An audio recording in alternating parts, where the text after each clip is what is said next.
بسم اللہ الرحمن الرحیم۔ حضرت الیاس کے معجزات میں سے اللہ تعالیٰ نے تمام پہاڑوں اور حیوانات کو آپ کے لیے مسخر فرما دیا اور آپ کو 70 انبیاء کی طاقت بخش دی، اور غضب و جلال اور قوت و طاقت میں حضرت موسیٰ علیہ السلام کا ہم پلہ بنا دیا۔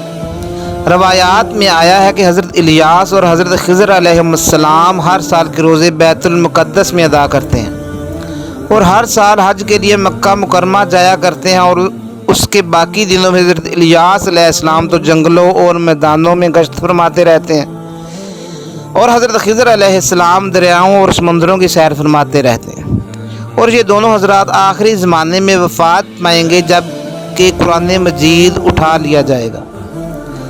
حضرت انس رضی اللہ تعالی عنہ سے ایک روایت ہے کہ ہم لوگ ایک جہاد میں رسول اللہ صلی اللہ علیہ وسلم کے ساتھ تھے، تو راستہ میں ایک آواز آئی کہ یا اللہ تو مجھ کو حضرت محمد صلی اللہ علیہ وسلم کی امت میں بنا دے، جو امت مرحومہ اور مستحب الدعوات ہے۔ تو حضور علیہ السلام نے فرمایا کہ اے انس، تم اس آواز کا پتہ لگاؤ۔ تو میں پہاڑ میں داخل ہوا تو اچانک یہ نظر آیا کہ ایک آدمی نہایت سفید کپڑوں میں ملبوس لمبی داڑھی والا نظر آیا۔